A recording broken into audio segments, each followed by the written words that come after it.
के ऊपर वाणी आप लोग सुन रहे थे, इसमें बालकांड के ऊपर सबने सुना था।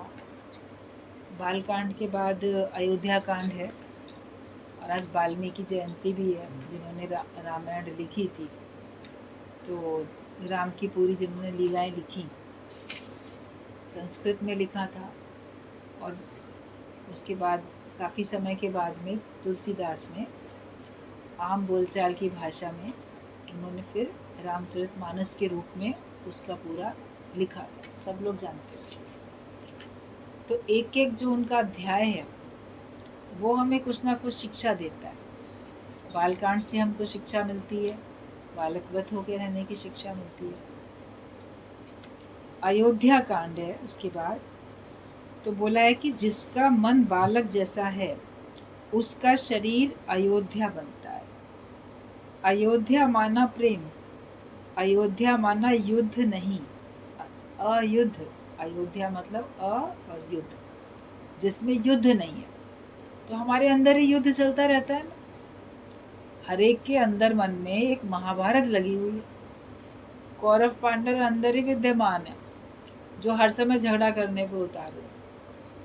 कौरव पांडव केवल एक महाभारत के कुरुक्षेत्र के मैदान में युद्ध नहीं करते थे, लेकिन जब कुरुक्षेत्र के मैदान में नहीं भी गए थे, बचपन से आप देखो उनमें आपस में लड़ाई बहस युद्ध चलता ही रहता था। कौरव कभी भी पसंद नहीं करते थे पांडवों को, और उनको हराने की, नीचा दिखाने की, नुकसान पहुंचाने की, मार डालने की कोशिश करते ही रहते थे। तो हर एक के अंदर ऐसे ही युद्ध चलता रहता है, कभी कम कभी ज़्यादा पैमाने पे, मगर चलता ही है। हमारे अंदर जो नेगेटिव थॉट्स हैं, बुराइयां हैं, वो हमारी अच्छाइयों को ख़त्म करने में लगी रहती हैं। लेकिन अगर हम भगवान का साथ कर लेते हैं, साथी बना ले ओम को, अगर हम भगवान को अपना साथी बना लेते हैं, तो फिर वो बुराइयां हमारे ऊपर हावी नहीं हो पाती और हमारा इतना नुकसान नहीं कर पाती जितना कर सकती थी। और आखिरकार भगवान को साथी बनाने से हमारी जीत होती है। सारी नेगेटिव जितने भी थॉट्स थे, जितनी भी बुराइयां थी, वो सब हमारे जीवन में से चली जाती हैं, हम उनका मुकाबला कर पाते हैं। परिस्थिति का मुकाबला करना सीखो। परिस्थिति से भागना ज्ञान नहीं होता, लेकिन हर परिस्थिति में जागना, वो ज्ञान होता है। आत्म जागृति में रहो, ये ज्ञान होता है। हम आत्म जागृति में रहना नहीं चाहते, हम फिर देह में आ जाते हैं, अपने को देह मानते रहते हैं। तो हमारे अंदर एक कलह, क्लेश, परेशानी, चिंताएं, एक युद्ध जैसी स्थिति बनी रहती है। लेकिन जिसका मन बालकवत हो जाएगा, तो उसका जीवन भी तो अयोध्या बनेगा। जितना बड़ा जो हो जाता है, उतने ही तो चिंताएं करता है, उतने तो सोचता है, उतने तो उसके मन में उथल पुथल चलती है। बच्चों के अंदर कहाँ उतनी चलती है? बच्चे तो खाए पिए खेला मस्त सो गए। पढ़ाई भी होती है तो उनके ऊपर लोड नहीं होता, उनके घर वालों के ऊपर लोड होता है, फेल ना हो जाए, कम नंबर ना आए। बच्चे को इतनी नहीं चिंता होती अपने रिजल्ट की, छोटे बच्चों को, लेकिन बड़ों को ही होती है। और वही उनके अंदर चिंताएं भरते रहते हैं, बचपने से भरते रहते हैं, और वही उनके अंदर में एक फालतू के कंपटीशन की भावना भरते रहते हैं। देखो तुमसे आगे निकल जाएगा, उसके नंबर तुमसे ज़्यादा आ जाएंगे, तुम ज़्यादा पढ़ो, तुमको आने चाहिए। तो भेदभाव भी और कंपटीशन की भावना भी बड़े लोग जो हैं बच्चों के अंदर भरते हैं, मगर इस तरीके से भर देते हैं कि उनको फिर दूसरों से शत्रुता हो जाती है। केवल इस हद तक रखें कि हमें जीतना है, लेकिन मित्रता तो रहे। अपने घर परिवार के और जो बच्चे हैं उनसे, मोहल्ले पड़ोस के और जो बच्चे हैं उनसे, स्कूल में क्लास में जो साथ में पढ़ने वाले बच्चे हैं उनसे मित्रता तो रहनी चाहिए। उनके अंदर फिर शत्रुता की भावना आ जाती है, आपस में मित्र इतने नहीं बन पाते, मगर उनके अंदर में ये रहता है कि ये मेरा शत्रु है, इसको मैं कैसे ना कैसे हरा दूं, इसका एग्ज़ाम कैसे ना कैसे ख़राब हो जाए, अब मैं ही आगे निकल जाऊं। ये गलत तरीके से उनकी सोच, विचारधारा पनपने लग जाती है। उसके लिए कहीं ना कहीं तो बड़े लोग जिम्मेदार।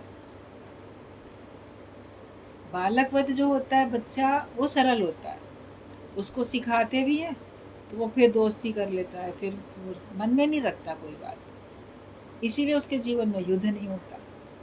तो यही बताया कि जिसका मन बालक जैसा है उसका शरीर अयोध्या बन जाता है, मतलब उसके अंदर कोई युद्ध नहीं रहता। अयोध्या माना प्रेम, और अयोध्या माना युद्ध नहीं, कपट नहीं, वैर नहीं, राग नहीं, द्वेष नहीं, स्वार्थ नहीं।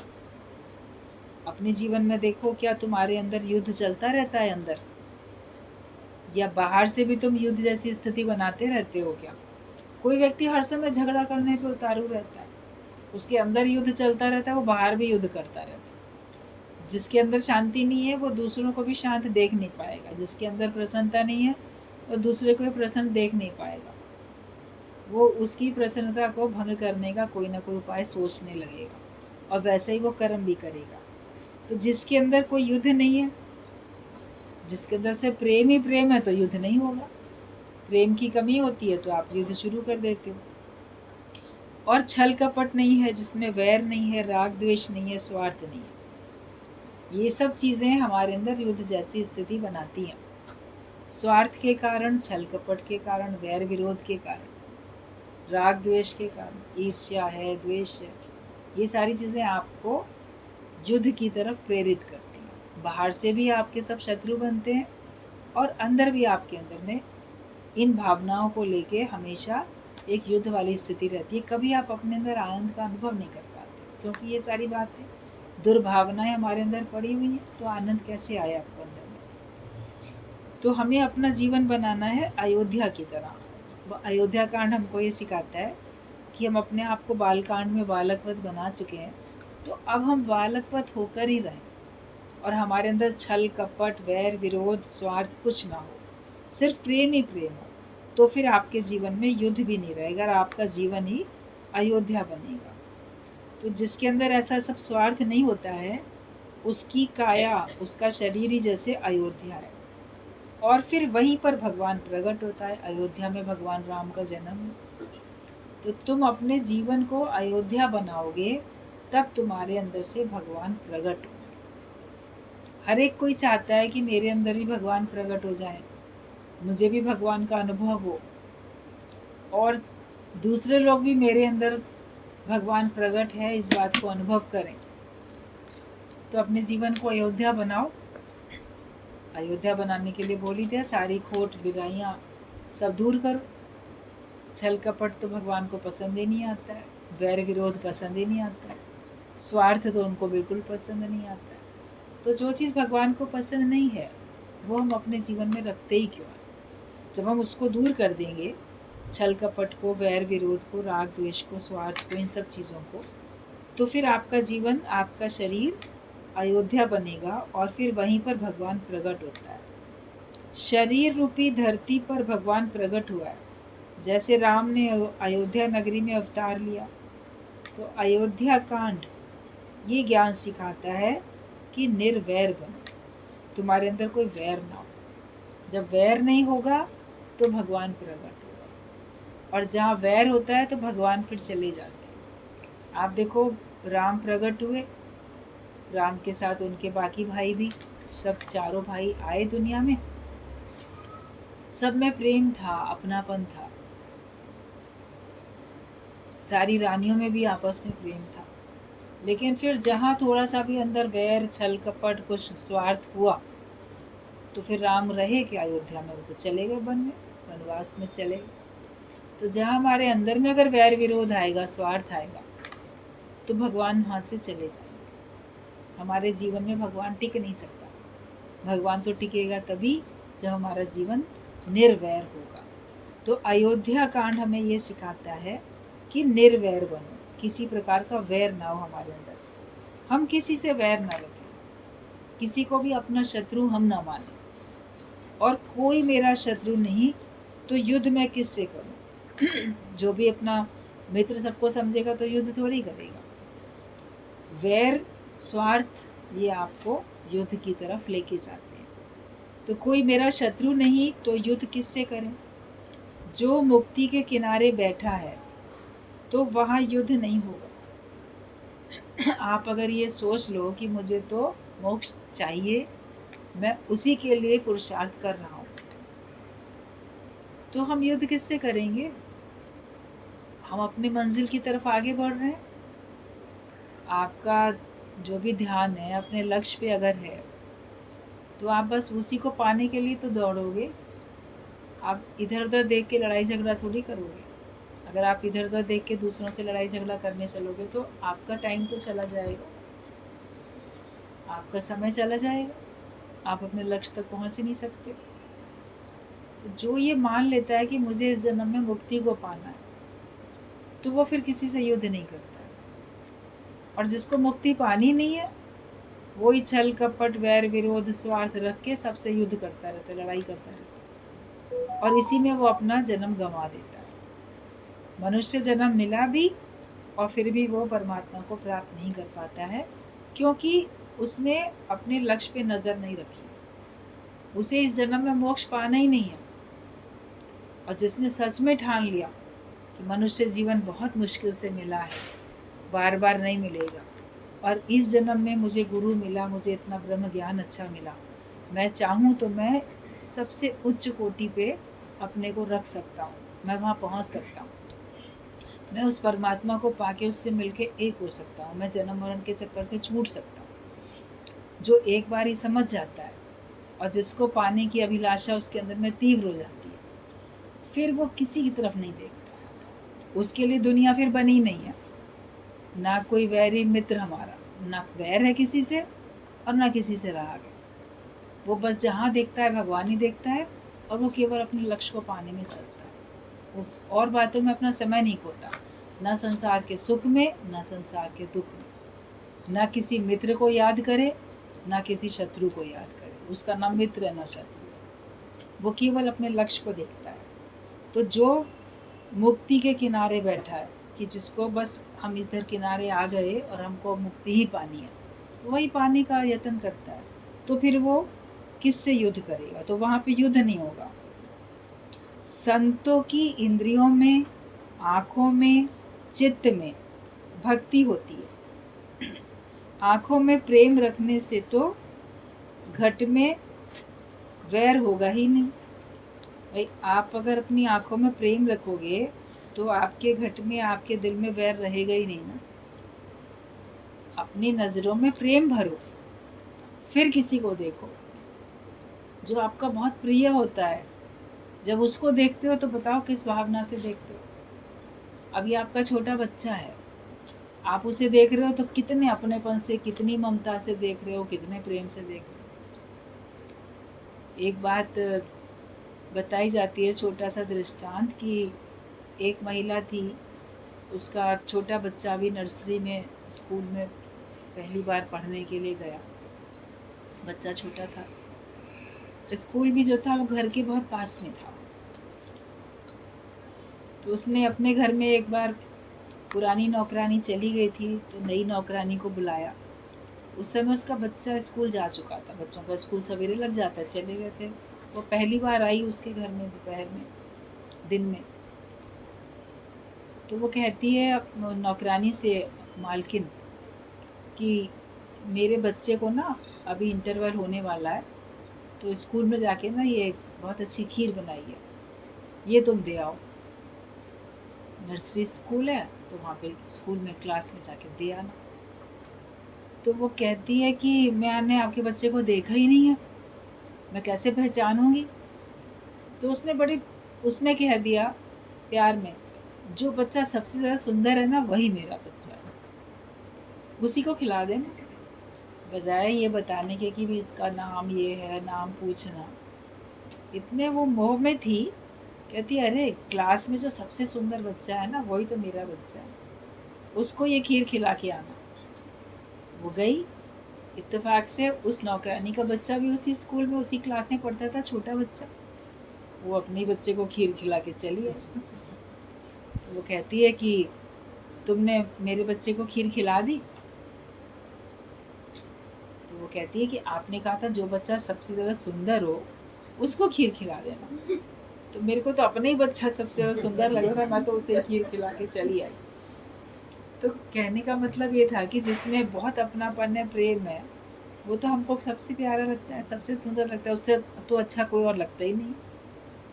तो जब हमारे दिल में प्रेम होता है, आंखों में प्रेम भर के अगर हम किसी को देखते हैं तो वो हमको बहुत अच्छा लगता है। लेकिन आंखों में प्रेम भर के नहीं देखेंगे तो कोई हमको कैसा दिखेगा, कोई कैसा दिखेगा। तो संत अपनी आंखों में प्रेम भरते हैं, फिर जिस पे दृष्टि डालते हैं वो उनको बहुत अच्छा लगता है, प्रिय लगता है। तो किससे युद्ध करेंगे? उनकी इंद्रियों में, आंखों में, सब में प्रेम ही प्रेम है। अपने अंदर भी प्रेम भरो। जब आप अपने जीवन में प्रेम भर लोगे तो आप देखोगे आपके जीवन में सुख ही सुख है। जिसके अंदर प्रेम होता है उसके पास सुख रहता है, हर प्रकार का सुख उसको मिलता है। प्रकृति भी उसको सुख देने के लिए बाध्य हो जाती है। और जिसके मन में प्रेम नहीं होता है तो वो कभी अपने को सुखी अनुभव करता ही नहीं है। कितने भी सुख के साधन उसके पास हों मगर वो सुख का अनुभव नहीं कर सकेगा जब तक कि उसके अंदर दिल में प्रेम नहीं है। गुरु के ज्ञान से हमारे दिल में प्रेम भर जाता है और फिर हम अपने को बड़ा सुखी भी मान लेते हैं। तो इंद्रियों में, आंखों में, चित्त में संतों की भक्ति होती है, भगवान का भाव रखते हैं, उससे भक्ति करते हैं। आंखों में प्रेम रखने से तो घट में वैर होगा ही नहीं। शरीर रूपी घर को पवित्र बनाओ। जो तुम्हारा शरीर है ये घर है, इसमें तुम रहते हो। एक तो ये घर है, दीवारें हैं जिसमें, इसमें ये शरीर रहता है, मगर तुम अपने शरीर में निवास कर रहे हो ना। तो अपने शरीर को तुम बनाओ पवित्र, शुद्ध बनाओ, पवित्र बनाओ। अच्छे कर्म करेंगे, अच्छे भाव रखेंगे तो हमारा शरीर पवित्र रहेगा। तो शरीर रूपी घर को पवित्र बनाओ।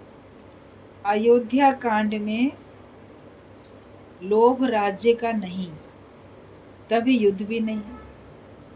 अगर राज्य का लोभ होता तो युद्ध जाता। राम को वनवास मिला तो प्रेम पूर्वक चले गए ना।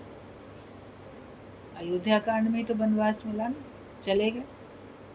और अगर उनको राज्य का लोभ होता तो वहीं पे युद्ध हो जाता।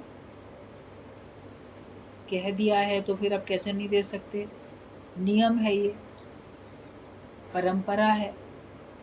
जो सबसे बड़ा पुत्र होता है उसी को राज्य मिलता है। तो जो उसकी माँ थी कौशल्या, वो सबसे बड़ी रानी थी, पहली रानी वही थी। तो उसका पुत्र पहले उसी ने जन्म लिया और वैसे भी उसका बड़ा माना जाएगा। तो उसी को, वही तो हुआ बड़ा भाई, सबसे बड़ा, उसी का अधिकार है। लेकिन वहां पे राज्य के लिए युद्ध नहीं हुआ।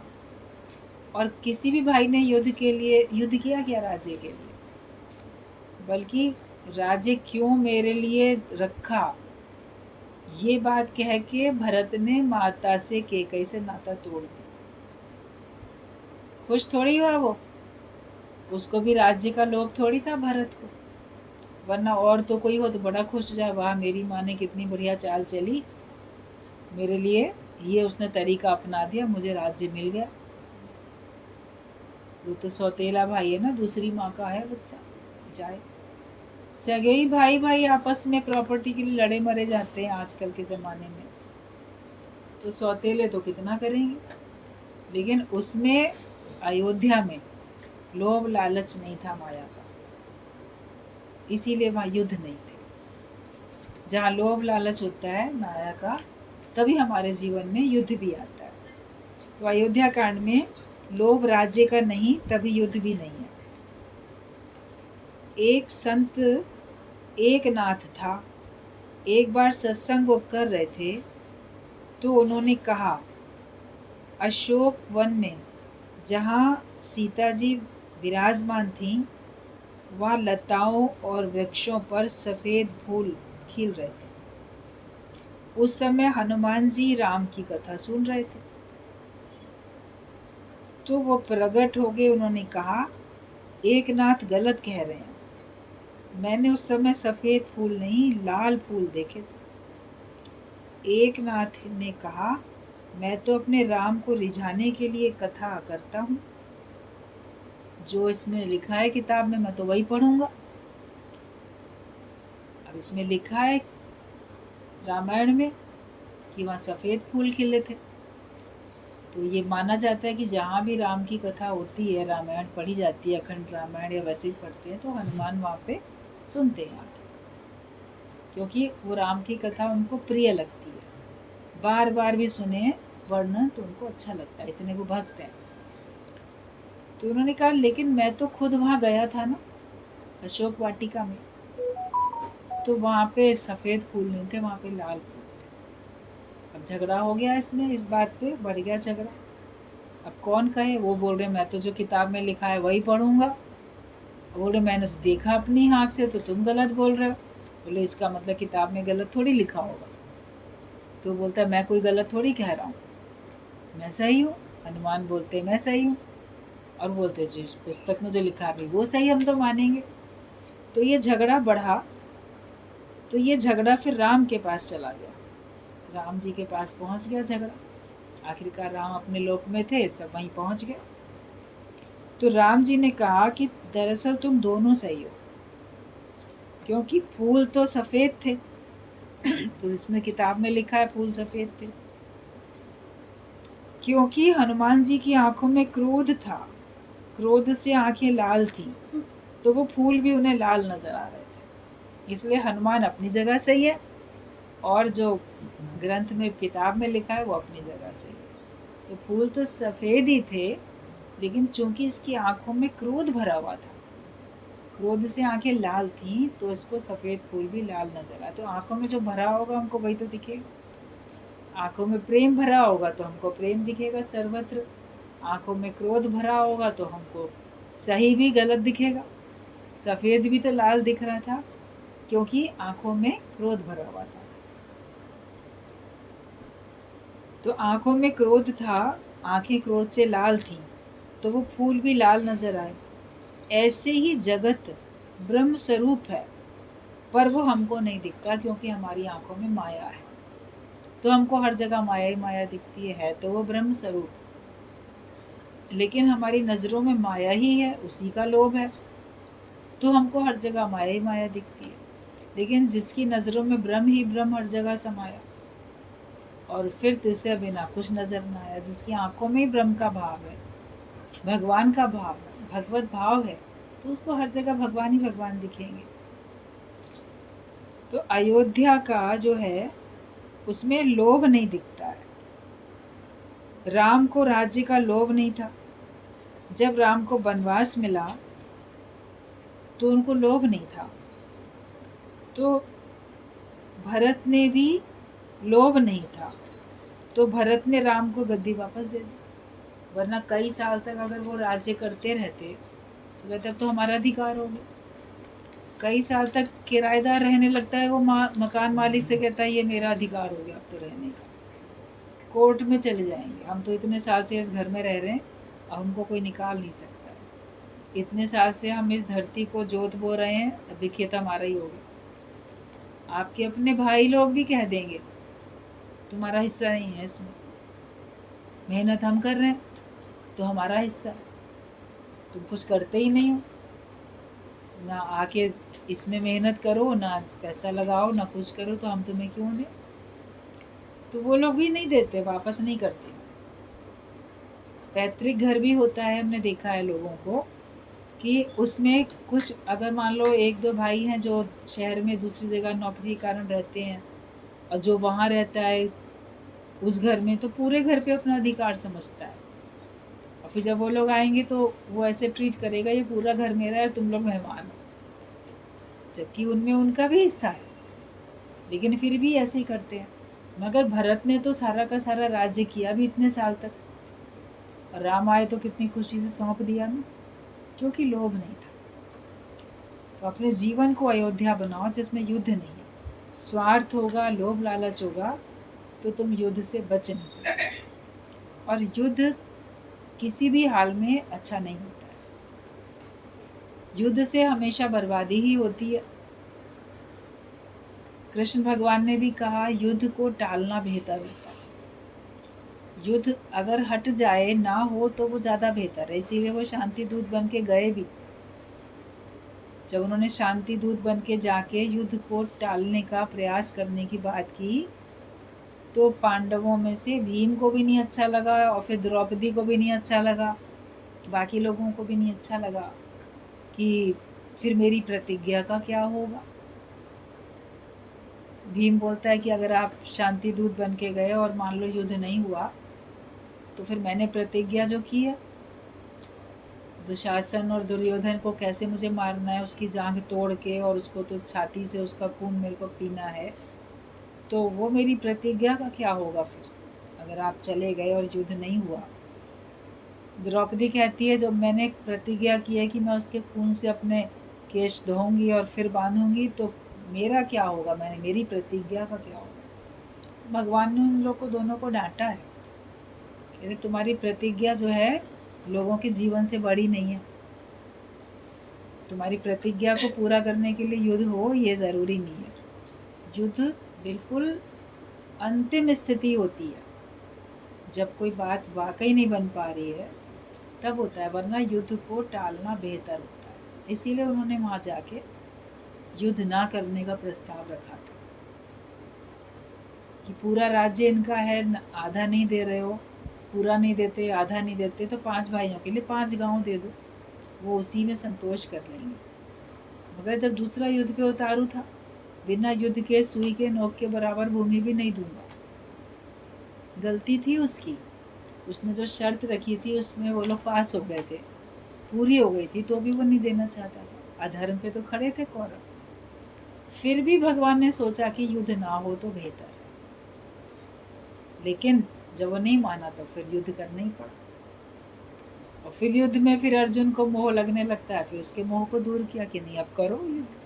पहले तो भगवान ही गए थे युद्ध नहीं करो, मगर अब वो अपनी जगह पे तब सही गए थे, उनका शांति प्रस्ताव रखना सही था, लेकिन अब अर्जुन का युद्ध ना करना गलत था, इसलिए भगवान ने उसको सही ज्ञान दिया, सही समझ दी। तो जहाँ पे लोभ होगा वहाँ युद्ध होगा, स्वार्थ होगा वहाँ पे युद्ध होगा। तो हम अपने जीवन में से लोभ और स्वार्थ ये सब हटाएं, तो हमारे जीवन में कोई युद्ध नहीं होगा, हमारे जीवन में तो प्रेम ही प्रेम रहेगा, शांति शांति रहेगी। तो भरत ने भी बाद में राम को गद्दी जो थी वो वापस दे दी थी, युद्ध नहीं किया। वरना तो कोई इतने समय तक अगर मान लो किसी का राज्य मिल जाता है, लेता है, तो फिर आसानी से कोई देता नहीं। देखिए अब हम क्यों दें, हमको भी बराबर का ही समझा जाए। मगर उन्होंने कहा कि नहीं, मैंने तो इन्हीं का समझ के या इनको संभाला था, इनकी एब्सेंस में इनका ही समझ के संभाला था, तो ये अमानत इन्हीं की है और बड़ी खुशी से सौंपी। तो अपने जीवन में ऐसा किसी भी प्रकार का लोभ लालच नहीं हो। जब आप स्वार्थ रहित हो जाओगे तो आप देखोगे आपके अंदर से युद्ध खत्म हो, आपके अंदर से वैर विरोध नहीं है, ईर्ष्या नहीं है, द्वेष नहीं है, स्वार्थ नहीं है, तो आपके मन में शांति शांति है, आपके मन में आनंद ही आनंद। तो अयोध्या कांड हमको निर्वैर होके रहना, निस्वार्थ होके रहना सिखाता है, और ये सिखाता है कि तुम्हें युद्ध नहीं करना है, तुमको सिर्फ प्रेम में रहना है। पढ़ तो बहुत लेते हैं सब लोग रामायण, बालकांड, अयोध्या कांड, मगर उससे शिक्षा भी तो लेना। गुरु बताता है इसमें से क्या शिक्षा तुम्हें लेनी है। ज्ञानवान जब हम बनते हैं, सत्संग में आते हैं, तब हमारा जीवन हर एक शास्त्र के अनुसार ढलता जाता है। जिस जिस शास्त्र में जो जो बात बताई गई है वो सब आप देखोगे आपके जीवन में उतरती चली जाती है। इसीलिए संतों का जीवन ही शास्त्र बन जाता है। अलग से शास्त्र पढ़ने की ज़रूरत नहीं पड़ती है, आप उनके जीवन को पढ़ते हो, उनके जीवन को, आदर्श को देखते हो, तो आपको लगता है कि आपने चारों वेद, सारे शास्त्र, सारे ग्रंथ पढ़ लिए, क्योंकि वो सब जो भी कुछ उसमें लिखा हुआ था वो सब उनके आचरण में, उनके कर्म में, उनके स्वभाव में, वो सब जैसे कि शामिल हो जाता है, उसी हिसाब से वो चलते हैं। संत तो चलते फिरते तीर्थ बोले जाते हैं, गुरु के मुख में सारे वेद शास्त्र नाथ सब बताए जाते हैं, क्योंकि उसी के हिसाब से उसका जीवन। तो हम लोग भी जो पढ़ें, जो सुने, उसको अपने जीवन में उतार लें, तो आपका जीवन ही शास्त्र बन जाए। तो अयोध्या कांड ने जो सिखाया उसको पक्का